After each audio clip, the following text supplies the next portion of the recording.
Okay, I want to welcome everybody. We have a good full crowd here. That's great. I want to thank you all for coming. We expect this kind of crowd every week, of course, students especially. But it's particularly a delight today to welcome Dr. Kelly Hogan. And John walked away with the blurb, so I don't know anything, but I'll make it up. And I think I'll be close. Just no. I want to try this on the fly. Let's see. Undergraduate at Oxford. Go to a couple of second-rate universities. Oxford, PhD at Cambridge with Hugh Jenkins. John's another Oxford undergraduate. But Hugh Jenkins didn't remember John. He remembers Kelly. It's because it was a long time. It was a long time ago. And then from there on to the British Antarctic Survey. Was there anything in between? Postdoc at Cambridge. Yeah, it's just still same. Yeah, blah blah. Same. And as a matter of fact, is it 5 years now since you graduated from Cambridge? Yeah. So you'll get a master's from Cambridge too. I don't know if you know that. If you graduate with a PhD in Cambridge and you live 5 years beyond that, you automatically get a master's degree. I never quite. Yeah. So now I have one from Oxford and Cambridge just because. Right. Yeah. Just because. Yeah. Just the British. And I met Kelly at sea last summer on the Odin icebreaker. Will you have a picture of the icebreaker at all? Yeah, there's one. Good. It's a spectacular vessel, and in probably the single most glorious setting I've ever been in, for sure. And I learned that Kelly is a really, really great geologist, official geologist, geomorphologist, and really good at the technical ends of things, and just a great kind of broad-based background, and I think a lot to offer us. And she spent some time both in Antarctica, and was that your first Arctic? No, my PhD was around Svalbard, eastern Svalbard, in the Barents Sea, but that was my first time to Greenland last summer. Okay. So All right, and Kelly's not going to talk too much about that Greenland trip, but just a little, and then I'll talk more about it at a later seminar. Yeah. Kelly. Thank you. Thank you so much, everyone, for coming. Thank you very much, Larry, for inviting me over to visit. As Larry said, I work at the British Antarctic Survey. I've been there about 2 years. But my polar experience really was Arctic before that. So I did my PhD research east of Svalbard, and then have been going up to Svalbard for the past 5 years, doing small surveys in some of the fjords and on the continental shelf up there. And then came to the British Antarctic Survey, and they were a bit like, oh, so you like the North? I was like, yeah. They're like, you're bipolar, aren't you? Yeah, I am. Yeah, sorry. I'm so sorry. But they're trying to do more in the Arctic as well. There's a lot of interest up there for the UK right now. So I'm starting to do more in the south, and they want to get into the north. So it's a good fit for all of us. But anyway, this is a room full of mappers. So I'm almost a little bit scared to show you our kind of data that we use all the time, and I'm sure you'll be like, oh wow, that's not such great visualization there. But I'd like to show you some things from both the north and the south, and tell you about some of the questions that we try to answer in terms of glaciology, and then also how that relates to some of the kind of more real-world problems that policymakers are finding today. So, what do I do? So make sure the cursor is on the screen. Yeah, you got it. Okay, so the kind of obligatory seminar outline. So hopefully I'll give you a bit of some really nice examples from both the north and the south. So primarily from the West Greenland continental shelf and the Western Antarctic Peninsula. And I'll be trying to talk about why, well, first of all, like how we map at high latitude, so the kind of ships we use, the data sets, all very familiar stuff to you, maybe not the ships so much, but also why it's so valuable for us as a research tool. And what kind of information does the Seafloor mapping give us about past ice sheets? So we're looking at places where the ice had expanded onto the continental shelf in the past. And in doing that, we're trying to answer glaciological questions about the behaviour of ice in the past, but also how that relates to what ice sheets are doing today. And then trying to help with real-world questions, so trying to provide data, quantitative and qualitative, to numerical modelers and data sets for them to use as they try to help policymakers talk about things like sea level rise, so understand sea level rise. And then I'll try to go through, so I'll give you a few examples from those the places I said before, and then I'll try to say a little bit about the problems I'm thinking about right now, why they're interesting, and then a few kind of cool things from some data sets from around the world as well. And although some people will grimace about this, I'm going to talk a tiny little bit about this. Yeah, I'm sorry about this publication that we have coming out at the end of this year. So some really beautiful imagery from high latitudes. Of course, I should say thank you to my collaborators, mostly in the UK, Colin Coffey at Durham, my colleagues at Bass, and then Anne Jennings from Colorado. Oh, go back. So yeah, so we go up to the polar regions and we do what you guys are used to doing and what I've seen all over here. I've even seen this schematic in this building already today, so I'm glad to just bring that back to you.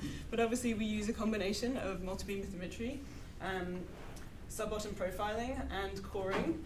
And we'd like to use them in combination to give us the most information about the systems that we're studying. I've mostly been involved with a couple of different ships. From the UK's perspective, we have our ice strengthened vessel, which is the RS James Clark Ross. And that has deep water, it was EM 120, now upgraded to the 122 installed, and a Topaz sub-bottom profiler. The ship that we use around Svalbard is the Norwegian research ship belonging to the University of Tromsø, the Helmar Hansen, and that has an EM 300, and we're mostly surveying on the Barents Sea shelf, which is fairly shallow, water depths less than about 500 meters most of the time. So we have this kind of medium water depth sonar. And then this is beautiful Petermann Fjord in the background. I'm not really sure people would describe Odin as beautiful, but it is quite a sight to behold and a very, very comfortable and lovely ship to be on. So those are where we collected the data sets. But also we do use some of these fun toys. So we have used ROVs in the past for very detailed seabed surveys. For example, this was us using the UK's ISIS ROV in Marguerite Bay on the Antarctic Peninsula in 2007. And as well as having a high-resolution multi-beam system on ISIS, it has the ability to take push cores, obviously video photography, and a new vibrocorer installed. Here's an example of some of the data that we collected from one of the fjords on the peninsula. And so this is the data collected with the M120, and then this is what we collected with the ISIS multi-beam. And you can see the absolute clarity of these glacial moraine features, these ridges along here that you get a hint of in the M120 data, but really you couldn't see at all until we had done this kind of detailed survey work. And then these are some of the bottom photos looking along one of those ridges. What's the water depth there? I think that was, the fjords are quite deep there. I think it's kind of 300 something, 350. Yeah. And then obviously the other option is to run, or one of the other things we can do is small vessel work with vessels being launched from the bigger ships. And this is actually the data set that we collected in Petermann Fjord, which is up here in northwest Greenland, if you're not familiar, and where Larry and Kevin and I were last summer. So here's the multi-beam data set that we collected with the ship, and you'll see the white boxes up here. These small, the shallow areas in the reds and the pinks are the data that we collected with the RV Skibladner. And the Skibladner has a 2040 pole mounted on the front of it, as well as a sub-bottom that you can lower on the side of it on a pole, but we didn't really run those at the same time because their signals were interfering. We had a bit of a problem with the data like that. These are some pictures from Skibladner. This is Larry sitting down on the job at the front of the ship. I don't know if you've seen, I'll try to play this video for you, because yes, I would like to do that. So if you haven't seen this is on your website. So I almost didn't show it, but Larry said, I haven't really seen that much about Petermann, you should see it. So this is Skibladner being put on to Odin, up to, this is actually coming through Nares Strait on the way to Petermann Fjord. So Greenland on the right and Canada on the left. There's beautiful Odin.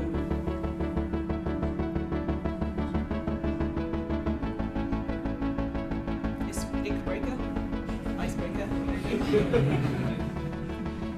I didn't make this. And then she is being launched from the side of Odin.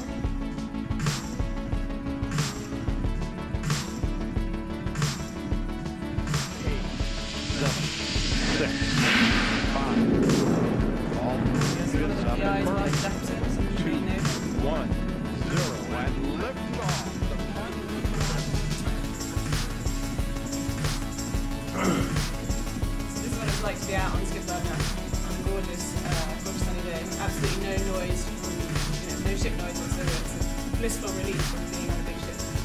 Not warm. Not warm. Wear everything that you own. I think I was wearing every layer I had one day. This is a dirty iceberg.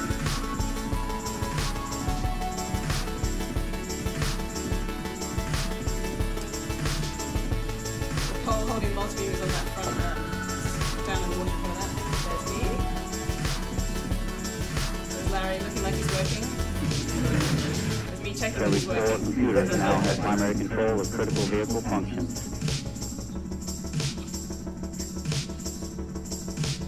Had to take a pole and just knock any big bits of ice out of the way of the multibeam. The most precious thing on there was the multibeam. We did a survey in front of this kind of tidewater glacier. It's a meltwater tunnel underneath. Discovery Houston, we're still looking at it.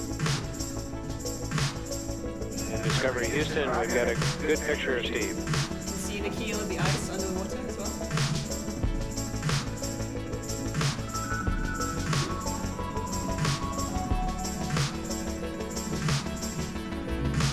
So this is the survey from the ship, and then zooming in on the skip ladder data.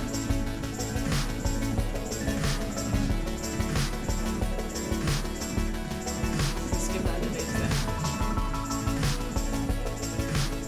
This is skip ladder. Wheel stop. Roger, wheel stop. Discovery, welcome back. A great ending to the new beginning. Okay. So, when we go out and do all these things, we're going to high latitudes, what are we looking for? What are we trying to do when we get up above 60 or 65, north or south? So I'm sure this is familiar to a lot of people, and it was standard fare for kind of conferences in the early 2000s when I was a PhD student, late 2000s when I was a PhD student, to see this at the start of every single talk, so I have to throw it in there. This is a velocity map for the Antarctic ice sheet. You can see where the ice is thickest along the ice divides. You have really zero movement.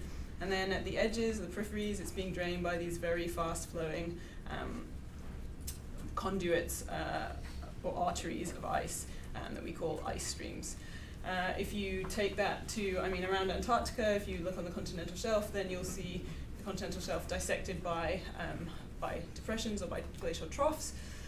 Similarly, in places where there is no longer ice, so this over here is the Barents Sea. If you're not familiar, this is northern Norway, and Svalbard above it, and this whole area, the whole of the Barents Sea and Scandinavia was covered by ice in the last glacial 20,000 years ago.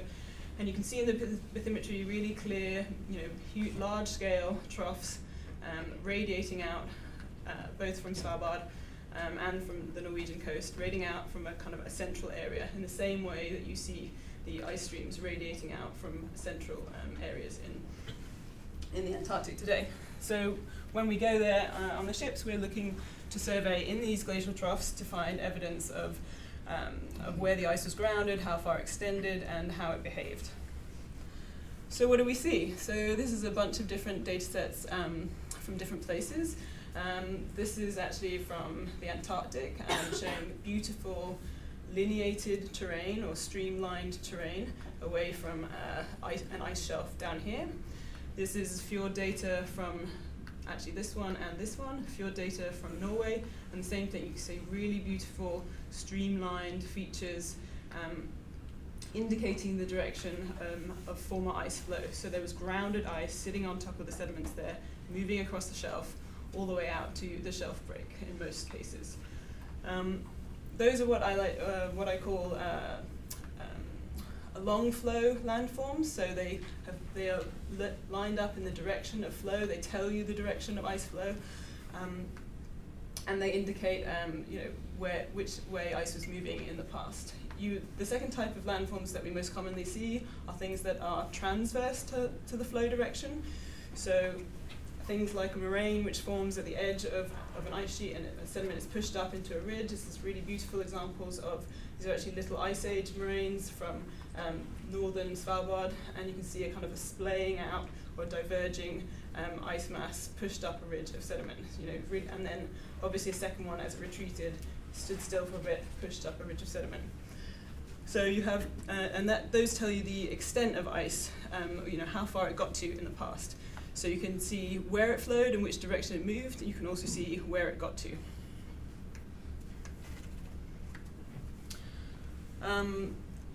I don't know if I didn't really want to go into this too much, but before kind of the early 2000s or the mid 2000s, we could map these features, like these beautiful streamlined features, and although it seems very intuitive for us now to say there's grounded ice flowing over these features, through these deepened troughs, that there was very fast flowing ice moving through there in the past, there really was no connection to any modern day data until there were some seismic surveys run by now colleagues of mine at Bass.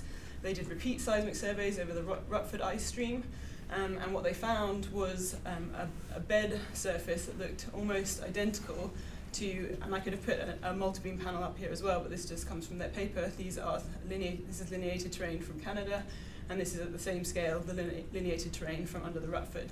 And they did repeat surveys, and what that meant was they could see actually these features changing shape slightly. So the sediments are deforming under there, they're soft sedimentary material. And this is under one of these fast-flowing conduits of ice over on the eastern side of the Antarctic Peninsula. So that was the kind of proof that, that these streamlined features that we see all over the seafloor actually indicate really fast-flowing ice in the past.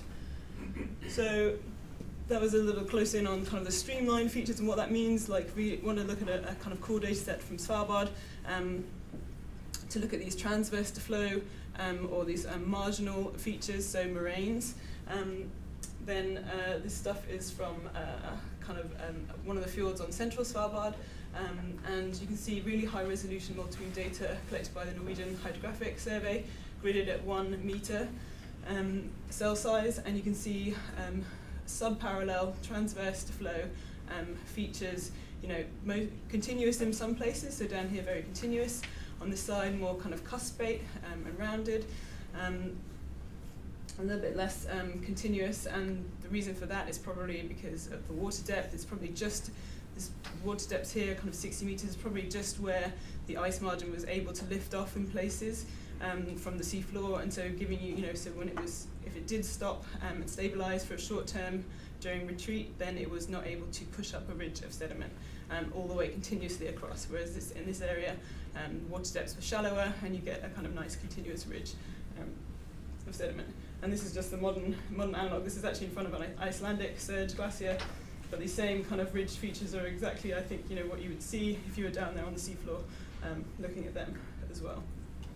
What's really nice about these data sets is that because they have relatively recent retreat histories, you can tie them into historical information, including photographs, historical accounts. There's actually some paintings of this area that show where the ice margin was at different times in the past, kind of early 20th century.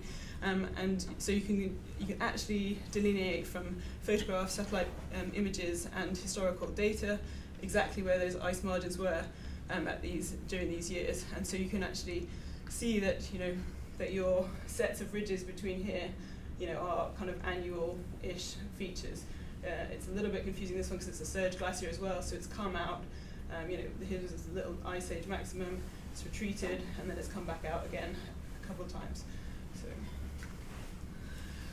So those are the kind of things that we see. We see those streamlined features telling us where ice goes to, how ice flows and which direction it goes, and then we have these ice marginal features that tell us how far it got. So that's really nice. So we can create these hugely detailed landform maps. This actually was one of the lineated troughs that I showed you earlier. Really nice example, like the green are the lineations, and then you've got moraines marking where it got to, and then these red features are wedges of sediment that it forms during retreat. So you've got retreat positions as well. So you can make these really detailed maps and put it all together around Svalbard, or around the Antarctic, or around Norway, and you get these like really nice maps of where ice got to during the last glacial. And we do that by dating seafloor sediments as well. We do radiocarbon dating, or by looking at isotopes like from deeper water sediments, and we know that they're last glacial, typically on the shelves. And this gives us, it gives us really good information. It gives us the past extents of ice sheets, and it gives us kind of the rates of retreat as the ice stepped back from the shelf break. So that's all really nice, but what do we do with that data? Like it's quite qualitative. What does it do for us? Well, right now it's really useful to give these quantitative or these kind of spatial data sets to numerical modelers. They're really interested in what real life rates of retreat are for ice streams in this kind of setting. It's all very important right now when we're looking at retreat of glaciers on Greenland and some of the major glaciers in the Antarctic. So those kind of rates constrain their numerical models. All of the data that we can give them about where ice got to in the past actually calibrates the numerical models of past ice sheets, which is what they are, they're currently interested in giving long-term context to some of these very short-term changes with glaciers today. So we're providing those spatial data sets for them. So those, when multibeam became, more widely used, high latitudes or polar research, those are the kind of things people, would do kind of as standard.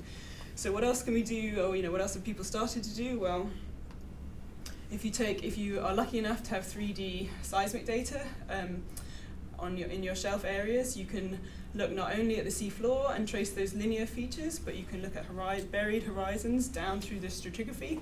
And this is a really nice example from the Norwegian shelf where they did that, and they saw changing direction of the streamlines, and they actually mapped out that these ice streams had changed locations and changed their kind of pathways and then delivery routes of sediment to the shelf edge in the past. So that's a pretty cool thing if you're lucky enough to have 3D seismics. You can also look at the patterns of landforms that we have, and that tells you something about how ice retreated and behaved during retreat in the past. If you have information on chronology, then you can obviously date the timings of these things as well. So if you just have streamlines, then and nothing overprinting it, then it's a pretty good sign that the ice just lifted off, maybe due to rising sea levels, and just stepped back really quickly. If the ice sheet stopped during retreat, but kind of episodically, you might get build up a few moraines or a few big wedges of sediment. If you got those nice recessional moraines, that kind of pattern, very regular pattern, then you know that it was a very slow retreat. And then if you tie that into climate records, you can see what, whether it's actually all climate driven or whether, topography and those kind of, or ice dynamical, for example, factors are contributing to those. So, you're trying to tie together this with other large data sets as well. So, what does stabilize an ice sheet during retreat? I've talked about those, a moraine is pretty easy to kind of visualize how that forms. Ice sheet kind of ice margin stabilizes and it pushes up a ridge of sediment. If an ice, if ice becomes stable for whatever reason, you can also build up these wedges of sediment. And we call these grounding zone wedges, and this is kind of a nice schematic model to show you how they form. And I think this, actually I won't go, well, I've done it now. So these are these features. You see they're not like an individual ridge, they're kind of almost like a lobe, and there's these wedges of sediment. And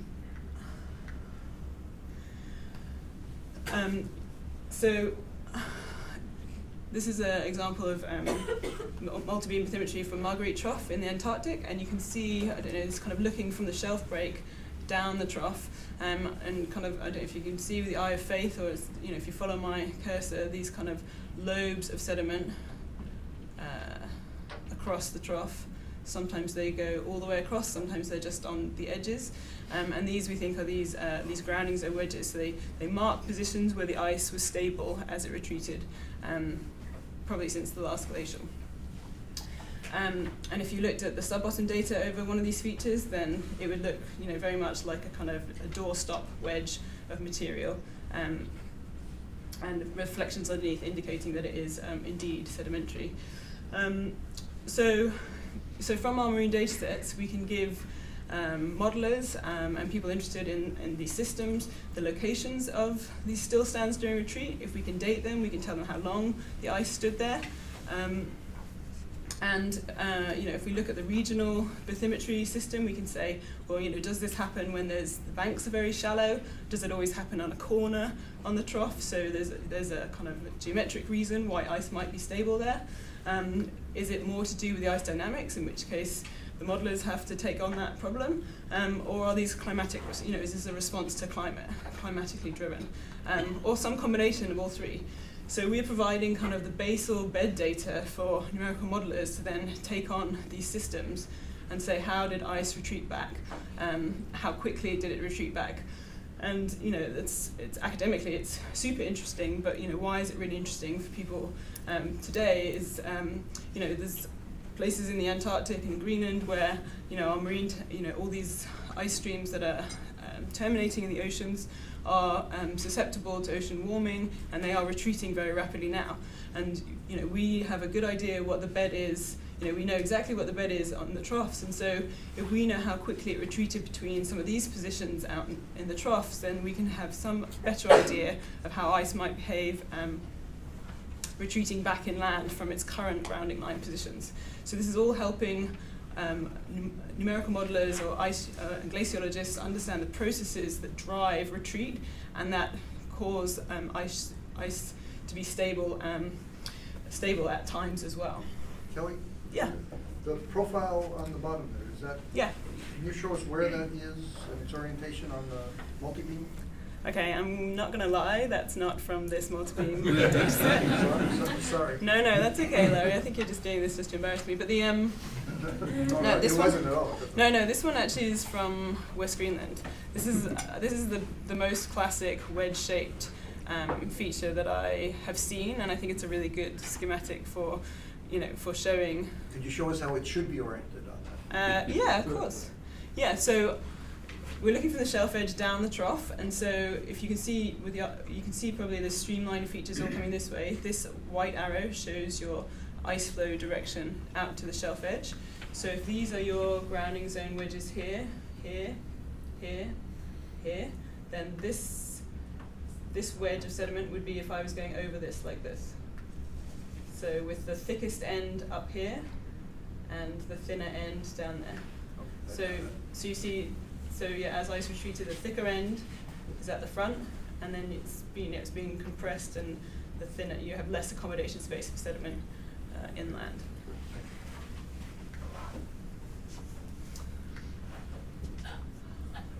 Yeah, so this is this was just about the relevance of these features and why they're super interesting for us to study. This was a paper in 2014 about the runaway collapse of the West Antarctic ice sheet. For Thwaites Glacier. So Thwaites Glacier and Pine Island Glaciers are probably, if you've heard of any or are thinking about this at all, then those ones are the ones you will have heard of. And it's all about how quickly the grounding line of the ice, or where it is in touch with the bed, will retreat back, and how much, how catastrophically that will happen, and what the glaciology community studying those recent changes don't know is what a normal rate for, what normal rates are for that, and what drives all those processes. And that's how our paleo data can really help tackle that question. So I'll talk a little bit about who wanted to use West Greenland, some work they've been doing West Greenland for a while now, as an example of what we're trying to, some of the other problems we're trying to answer, and what we're trying to add to this growing story of information. So this is the same. This is a velocity map for Greenland in the same way that I showed one for the Antarctic, and you can see the same. A very slow moving ice down the divides, and then drained by very fast flowing rivers or conduits of ice towards the ice margins. This is Peterman up here. Drains about 7% of the ice sheet. Jakobshavn Isbrae over here also drains about 7% of the ice sheet. This is the fastest flowing ice stream in the world. But Greenland, is a very important potential contributor to sea level rise. If all of Greenland melted, it would contribute more than 7 meters to sea level. Currently, it's contributing about 5 or 6 millimeters per year to sea level, which is bigger than the Antarctic at the moment. So that, and there's very well-known changes going on in Greenland. So the temperatures at the ice sheet margins are, air temperatures are increasing, the temperatures of the waters coming and getting onto the shelf and being in contact with these glaciers hitting the ocean are increasing. There's a lot more melt days per year at the margins of the Greenland ice sheet and across the whole southern part of the ice sheet.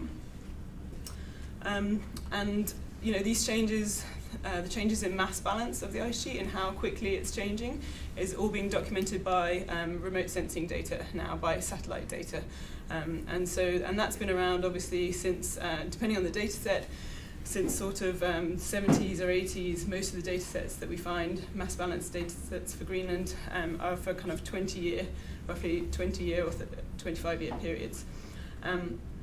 So we have a 20-year record of change and a lot of change in this area, but we know that there's still very little known about what the Greenland ice sheet looked like in the past. You can see from this picture that there's actually really wide shelves around most of Greenland. And essentially there was hardly anything known about how far ice extended across these shelves in the past, and at what timing, whether that was full glacial and then when it retreated back. So with our marine data we can obviously answer quite a lot of those questions.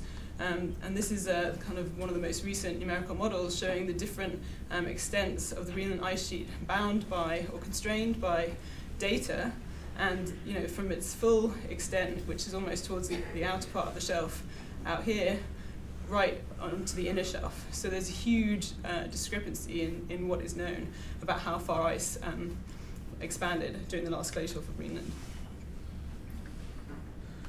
So I'll take you to our study area, which is central West Greenland, and the cruise of the James Clark Ross in 2009 was the first major marine survey on the West Greenland shelf. There have been a few on the East Greenland shelf around Scoresby Sund, one of the great big field systems and fans.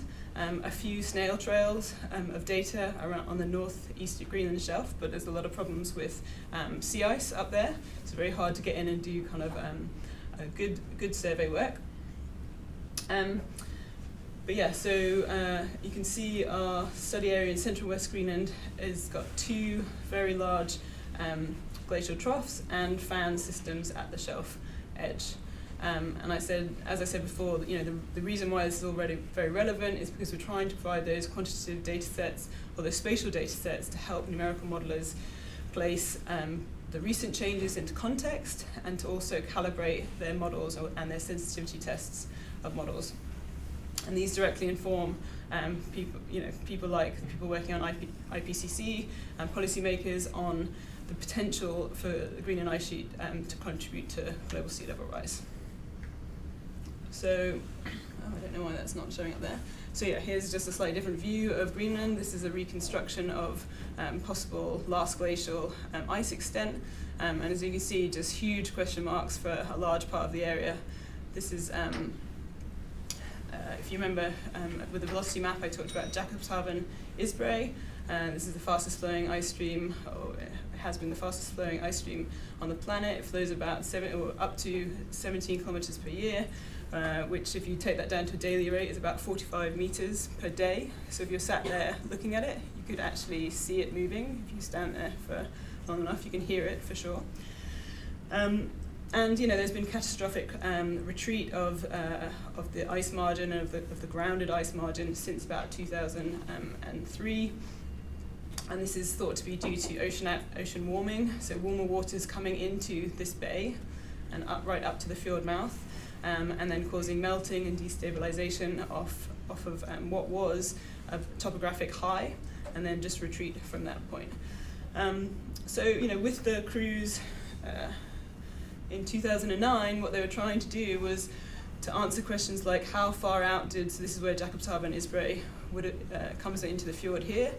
So this is its trough going out to the shelf break. So they're trying to answer questions like, or we were trying to answer questions like, how far did grounded ice get? did it sit on the inner shelf, like those models suggested, or did it get all the way out to the outer shelf, like the maximum model simulation?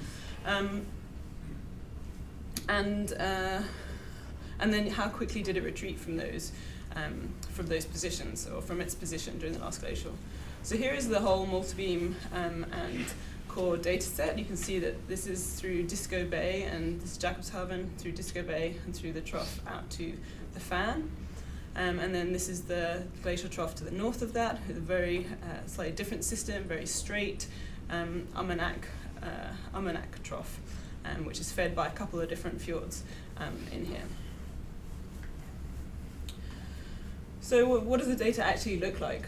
So if we look at Almanac first, which is that northern system, if you look on the inner shelf, we have really beautiful streamlined features indicating convergent flow, so coming in from each of the fjords into the main glacial trough, which is quite straight on the shelf, goes out here like this.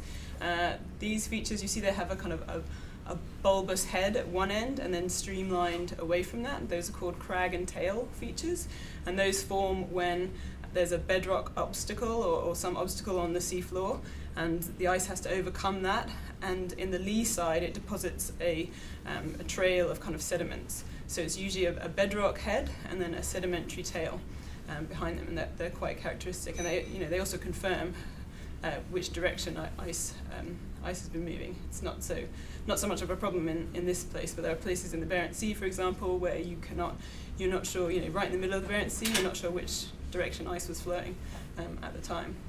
We also have very strange, well, not very strange, very interesting lineated terrain a little bit further out on the shelf. And these are kind of drumlinized, so they look like drumlins, which is, if you're not really sure what a drumlin is, it has a fatter head and then a shorter and tapered tail, but they're not quite as long as these crag and tail features, and they're thought to be mostly sedimentary in nature. And you see these ones have quite distinct moats around their heads, or scours around their heads.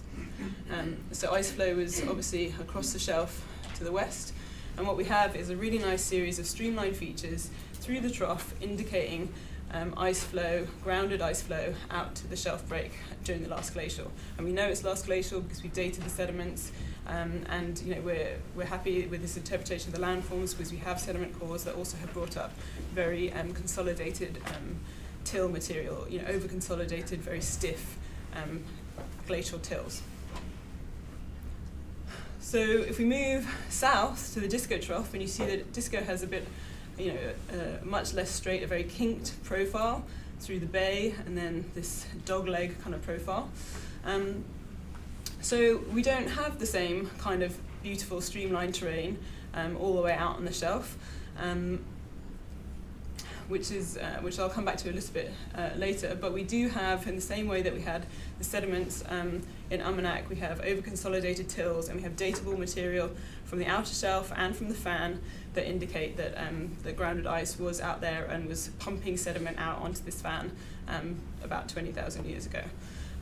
If we look at the multi-beam data for Disco Bay, it's quite it's a very rugged terrain, and it's dominated by these bedrock highs that run through the area, and those are there's Precambrian crystalline basement all through here. There are sills in the area as well, but there's not a lot known about exactly the nature of it, but it's mostly this Precambrian basement material. But you can see that there are features that this material has been streamlined. Ice has overridden this area and streamlined, deposited sediment in the kind of lee side of these highs as well, and moved across the area, from east to west. If we look at, if we zoom in on the fjord mouth here, so this is where Jakobshavn Isbrae is in here. It's actually inland over here somewhere. And if we zoom in on this area here, you can see that at the fjord mouth, we have a very clear bank, it's kind of semicircular bank system, and what look like downslope chutes, or conduits for downslope movement of sediment. there are also pock marks all through here, both at the surface, and there are buried examples in the sub-bottom data as well. These profiles are from along here, this is across the bank, and then down, I think, through this stuff. This stuff is through these, going in this direction. And let me see what I was going to say. Oh yeah. And this bank at the fjord mouth is where we think that ice, is where we know from terrestrial data that ice stopped during retreat about 9,000 years ago, so in the Holocene. So there's a moraine system on land that terminates on the north side and the south side of the fjord, and this correlates really nicely with our bank here. It was not possible to get any sediment cores from in here. The core just came up totally empty. But so what else can we do apart from just look at our beautiful pictures of multibeam and make some inferences about depositional processes and glass marine environments? So if we switch for a second from the multibeam data to the sub-bottom data, oh, crikey, it's really late. Then what you can see is we have really thick sediment pile in front of the fjord mouth. And if we know that ice stood still at the fjord mouth for a period of time, then we can map or pick the acoustic basement, and we can look at the sediment volumes deposited here, and we can relate that back to how much sediment is being pumped out by the glacier system when it was stood there at the fjord mouth. And we can get a flux of sediments from the glacier into this environment.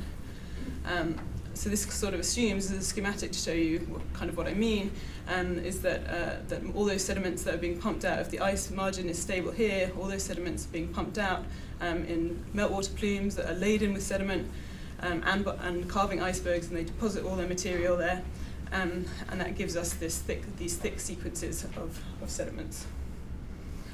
So what do we see? Well, so if we just focus on Disco Bay, really, because I don't have time to go into all of it, you can see a very topographically constrained basin at the fjord mouth. And so ice was sitting there on that bank up here, pumping out sediment, and it all accumulated before the next series of bedrock highs, basically.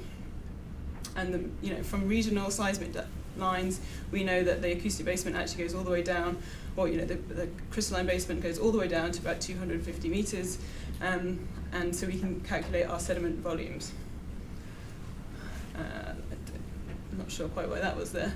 So why is this interesting? I mean, so we can say something about depositional processes, but we can also start to contribute to what the sedimentary budget looks like. We can give some quantitative flux information to numerical modelers, and they can use that to constrain their kind of subglacial processes in their models. So we found that there was about 32 kilometers cubed of sediment deposited right in front of that fjord mouth. We know from onshore chronology that there was a standstill there about 800 years long, and so that gives us a flux of about 3.7 times 10 to the 7 meters cubed per year. If we compare that to some other examples from paleo ice streams, so these are from full glacial ice streams, and they've looked at the sediments in a fan at the shelf break, then we can see that we're in the right ballpark. So that's kind of reassuring. It's good. And then if we take that, if you remember that kind of bank, the kind of semicircular bank, if we divide our flux by how long that bank is, you can get a flux per meter width of ice stream. And that is what is typically done by glaciologists when they're modeling this kind of data. That's what they do, and so we did that as well, and we get between between 1,000 and 2,000 meters cubed per year per meter of ice stream width. From modern Antarctic, from seismic studies, where they've found kind of wedges of sediment, and they've looked at the volume changes in those, and the numbers are a little bit smaller than what we've got. And probably the reason for that in this case is because Jakobshavn Fjord is incredibly narrow. So this ice streams that they're looking at in Antarctica are tens of kilometers to 100 kilometer wide. and Jakobshavn is less than 5 kilometers wide at the field mouth. So you've got all that material being excavated and pumped out in a very narrow geometrical space. So more recently, what have I been doing? Well, we want to add a little bit more to the story of Greenland and do a bit more with that data set. So we move now to kind of the middle shelf area. And we're using a combination of the multibeam, subbottom, and sediment cores to investigate how ice actually retreated back from the shelf break. So what did we find? So this is what the multibeam data looks like there. It's a really rugged terrain. This is easily interpreted because there's well-known tertiary basalts that were extruded from Disco Island just to the north, and so this is the basalt terrain that's then been overridden by ice. There are some very kind of subtle or subdued glacial lineations on the southern part of the trough. But what you can notice in here are these kind of moats around the upstream ends of some of these bedrock features. And when you look in the cores themselves from this area, what you find, or the most interesting thing, after you above the kind of subglacial tills at the base, you get this alternating set of very coarse material with very fine material.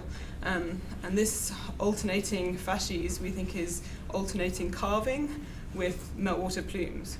So the meltwater plumes give you this very fine mud, the carving give you very coarse material, and you're in a setup where maybe in the winter you have a lot of carving going on, and then in the summer there's a lot more meltwater available and giving you that alternating facies.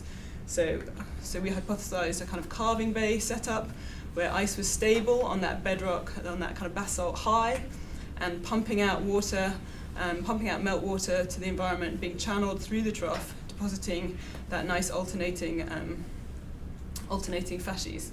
And then in the winter time you get more icebergs carved, and you get this rather unique facies for the continental shelf setting. So we're kind of adding to the story as we go for Greenland, adding more and more information. What I've become quite interested in recently is these moat features around the heads of streamlined subglacial features. So this is back up in Umanak. See these really nice drumlins with kind of 20, 30, 40 meter deep moats around their heads. This isn't even the biggest one. And then they kind of taper off down the sides of the drumlins.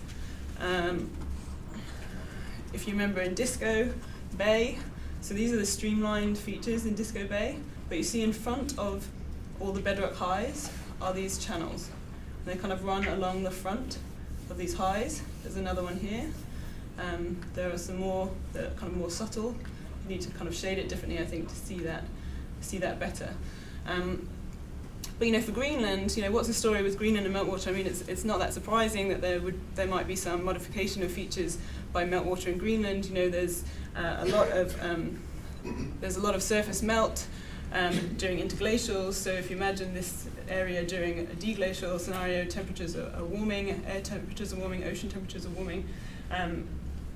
Then there is a lot of meltwater available in Greenland. The climate is warm enough to do that there, and it reaches the bed through moulins, and you can imagine that lubricating flow and perhaps leading to kind of vortices in front of these bedrock highs and giving you those channels. So that kind of makes sense. Here are a couple of other examples from the Norwegian shelf. So to get your eye in, the white arrows are to show the ice flow direction across the area. This is in the Skagerrak, which is just south of Norway in the Norwegian Channel, which runs all the way around the southern tip of Norway. And so ice was flowing kind of down this corner, and this is a zoom in of this area here, and you can see those same meltwater features all through there. Up here, the ice was going in the opposite direction, but you can see these moats around those features there. So it's something that we see all the time in the north, and you might expect that because there is meltwater available there. But what about in the Antarctic? just going to try to talk quickly about some data that we collected 2 years ago now, and I'm working up at the moment. So moving down to the Western Antarctic Peninsula, here's the whole peninsula, and I've kind of labelled some of the bigger troughs out to shelf break for you here. As I said, this is a data set that we collected in 2014. We only had 10 days of survey time on the JCR. And we were leaving from one of the UK bases, which is on the southern part of Adelaide Island here. And our objectives originally were to survey in Marguerite Trough here. So to survey the outer shelf on Marguerite Trough.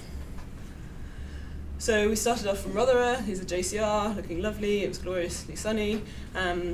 Here's when, by the time we were heading out to our first study area, it was the 8th of January. Here's Rothera, where we started from. And so Marguerite Trough kind of runs through like this area. And so where we wanted to go was kind of out here. And you can see that all of that is just chock-a-block with sea ice. So when we got there, it looked like this. And although we were quite keen, the captain was less keen to go into that.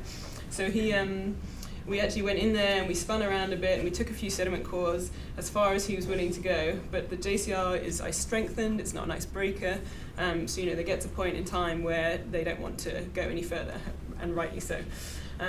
So we couldn't do that. So instead, we went up to here, this gloriously open water patch just south of Amber's Island.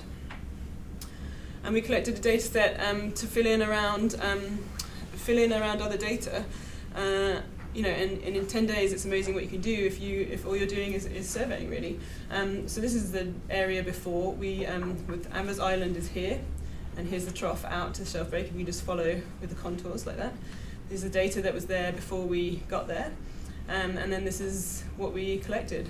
I'm going to have a quick look at some zoom-ins from these areas to show you what the model beam looks like, and then talk about what we're trying to do with it. So what you can see is we have really beautiful lineated terrain. So this would be, so Amber's Island is here, is over here. So ice flow would be follow the white arrows towards the shelf break, which is up here by multi-beam data. So you have really beautiful lineated terrain, convergent flow, coming together into the wider trough on the outer shelf. Also have a series of these wedges or these lobes of sediment that we interpret as those grounding zone wedges that I was talking about before. On the outer shelf, we have a really nice sort of almost indentation. We have a sediment wedge, probably a till sheet, extending to there. We have these two little indentations, slightly deeper water, but you can see there that there are lineations in those little deeper bits. So we know that grounded ice got further out than that, and then this is probably a wedge of till deposited during retreat. So coming back to these, to the meltwater story, or and me starting to get interested in meltwater, on the inner shelf in Amber's Trough, you have a really interesting set of features related to meltwater. So we have those crescentic scours, or those moats around the heads of drumlinized features. We also have what are kind of classic eroded into bedrock anastomosing or cross-cutting channels in here. And what we found that was quite unusual are these kind of very linear canyons or meltwater channels, very straight meltwater channels leading from or looking to lead from these channels on the inner shelf, the pattern channels on the inner shelf, out into the mid-shelf area, which is all sedimentary. So this area is underlain by harder bedrock, and then this is covered by sediments. So the question is, are these things just leading, is meltwater running through these systems and then carving, eroding out these canyons? And once it gets to this point, where does all the water go? We have no evidence of larger or wider channels or any kind of meltwater features anywhere on the middle to outer shelf. So once you get out here, where does all that water go? So this is really cool. We get the same kind of moats that we see in the north, and we're finding them all over the Antarctic shelf as well. But the question is, there's a problem, because in Antarctica there's no surface melt. Even now, we're in an interglacial period. It's not warm enough to have a lot of surface melting on the top of the ice sheet. And so the only way, and so therefore it doesn't drain to the bottom of the ice sheet, and you're not supplying, there's no supply of meltwater anywhere to the base of ice apart from anything that's being melted by geothermal heat coming from underneath, or by friction heating or strain heating as the ice moves over the surface. So, some of these features, they're 300 meters wide, these canyons, and tens of meters deep. So you need a bit more water than you can generate with geothermal heating or with strain heating to be able to erode these features. So where does all that water come from? In Amber's Trough, the answer is is a bit clear. Oh, sorry, that's just a really cool view of this very large pinnacle and moat feature. But in Amber's Trough, so there's that moat again. Here are those canyons, and here you can see the depth profiles for them there. But there's a very large inland basin here, and this is called Palmer Deep, and this is the site of what was thought to be a very large subglacial lake during the last glaciation. So the theory is that this feature drained through the set of canyons, through a set of channels, up through the trough system, following the pressure gradient of the overlying ice, and so it would move along the trough. And potentially carved out these canyons. Once it gets up here into the sediment, the current idea is that that the water moves through the sediment through a kind of Darcian flow way rather than by eroding channels. And there's some evidence from, if you look at the sediments themselves, from micromorphology of flow through them. So we do go back a little bit further west on the Antarctic, we see the same kinds of linked channel systems there. And this is just some data from the inner shelf of Marguerite Trough. You see these very large bedrock channels. And we see them even further around in West Antarctica as well. But over there, there's no, this is kind of a anastomosing channel system as well. But there, feeding into Marguerite Trough or even to Pine Island Trough, there's no subglacial lake feature to feed, to be that water supply into these systems. So there's no great big depression that's holding a lot of water, that's pumping water through the system and potentially eroding these things. So where does all the water come from?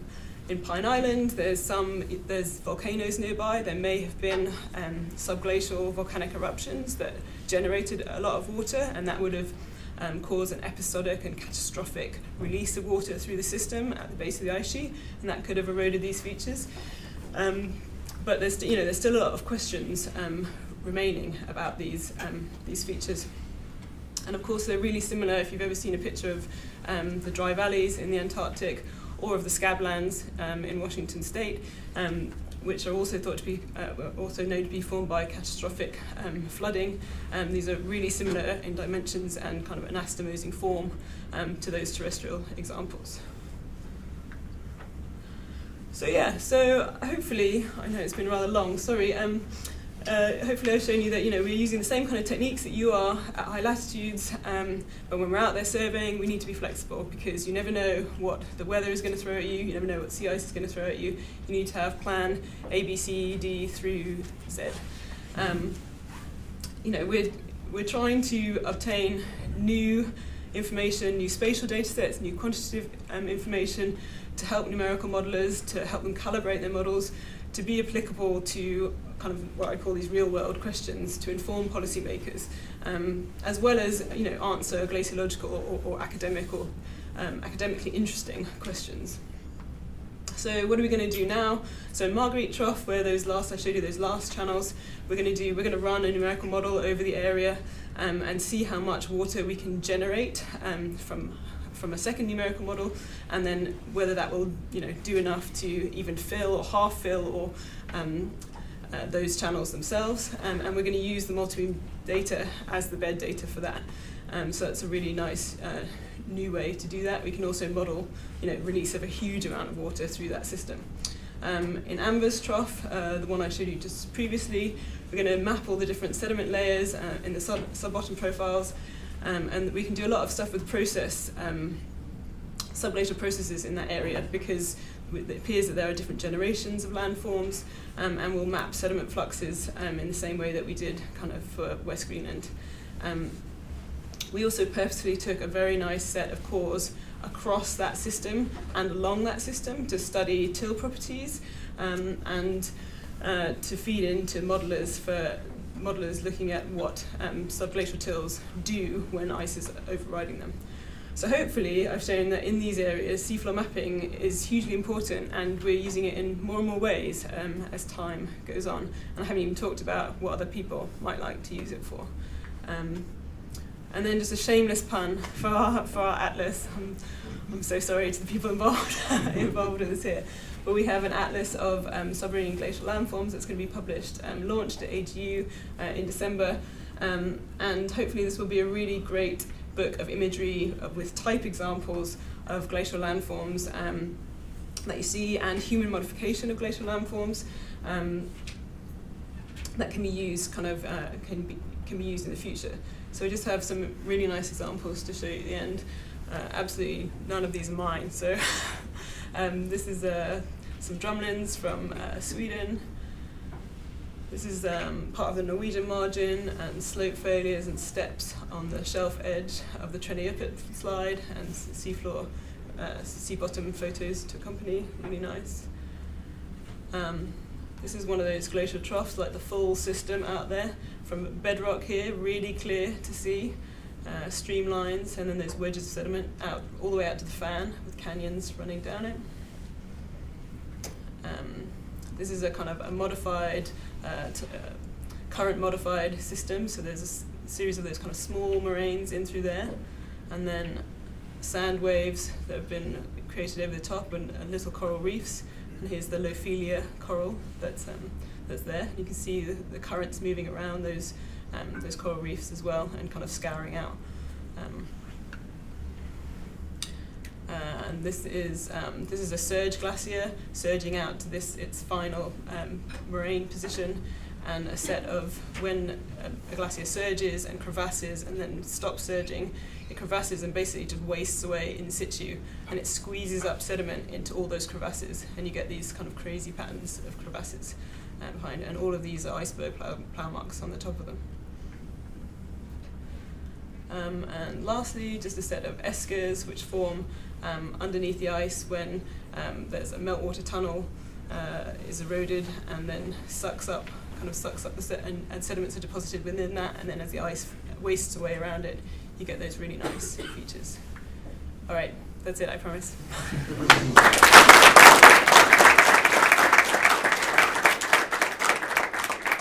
Does anyone have any questions? I'd be happy to answer one quick question. Maybe, I don't know. Yeah. I was just curious, in your discussion of the work near Disco Bay, Yeah. the office hub. Yeah. So you started that with one model saying that the maximum was pretty close, not very far out on the shelf, and the other one sort of went all the way to the shelf break. Yeah. And then you showed in these two troughs that definitely the ice made it to the shelf break. Yeah. But did you go in between? Because your final maps were in a dotted line. Was it only in the deep channels, or were there? Well, that's where we have data for. So that's where we have our multi-beam and core data for. So that's where we know for sure it reached the shelf break.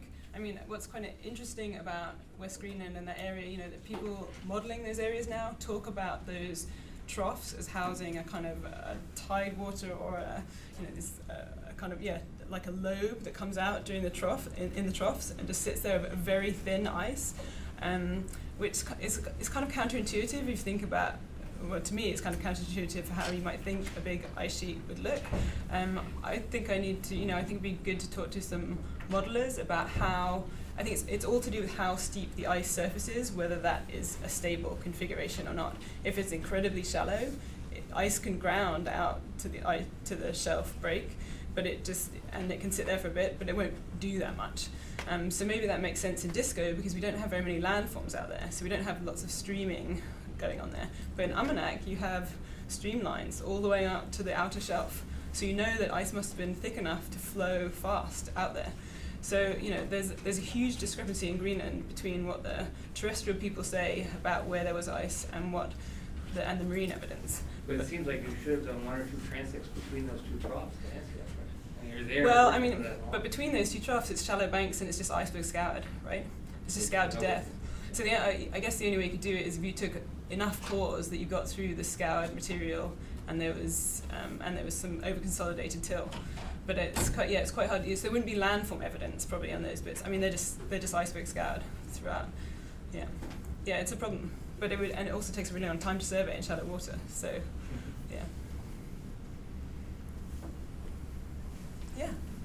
You keep on assuming meltwater as a justification for a moat, and then you say that in many places there aren't meltwater. Is there any just ice pressure dynamic that could generate a sort of a negative feature in front of a crag?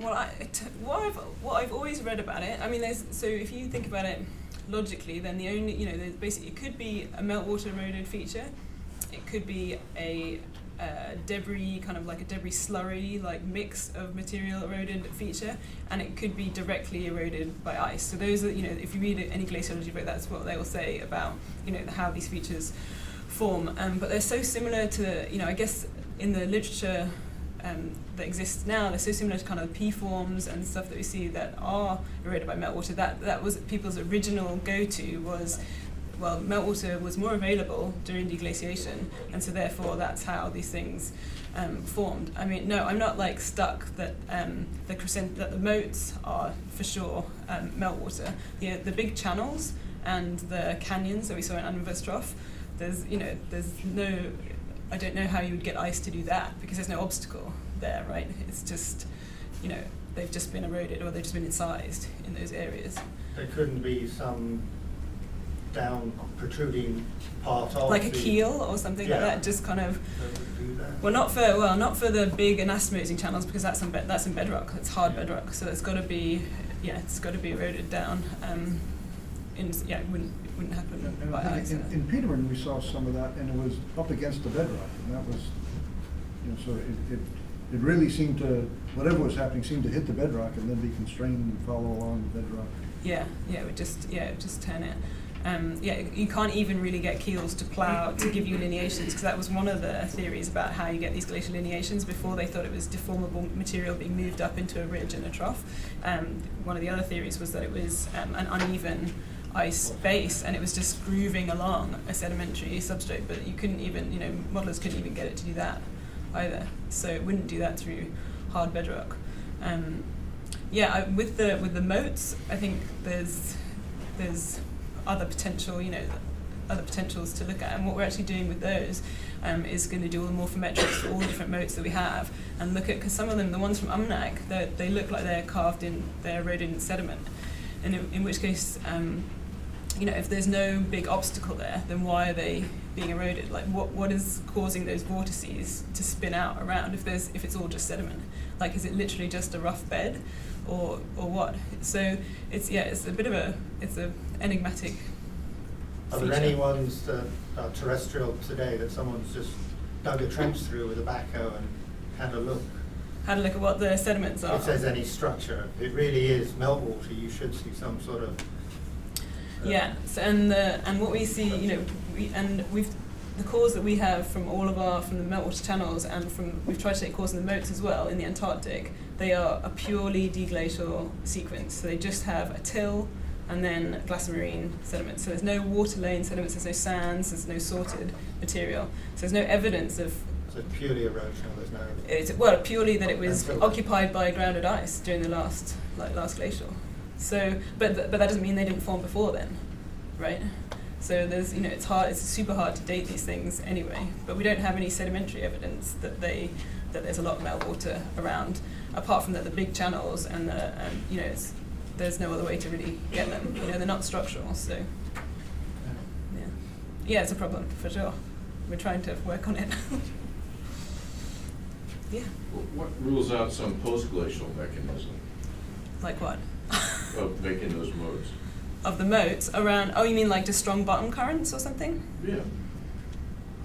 Yeah, that's true. For the moats themselves around features, that's true. And they do look like some of those, like those ones I just showed of the corals, didn't they? They looked a little bit like those features. I don't know if we have any current data from anywhere on the bottom there, but I'm not sure, and I'm also not sure how strong a current you need to do that. I mean, what I wanted to do with the morphometrics was, because it looks to me like there are some maximum width and depth of these moats in particular. And so I wanted to take that to a mathematician and say, you know, how much flow do you need around this, and what is the biggest vortice that you can make? Like, is there a maximum width basically before the vortice just kind of runs out of energy or kind of dissipates? Or, you know, the same with depth, like, you know, will it just keep eroding down, or does the system kind of dissipate? You know, I don't know the answers to these questions. That's why I want a mathematician to have a look at that. Yeah. Jack? I had just one question. When you showed the motivation, sort of the fast-moving ice streams in Antarctica Yeah. and Greenland. So my question is, why are you guys so worried about the peninsula? Since it seems like Rossford is not that far from Thwaites and Pig, is it just much harder to get in there to do this kind of survey work?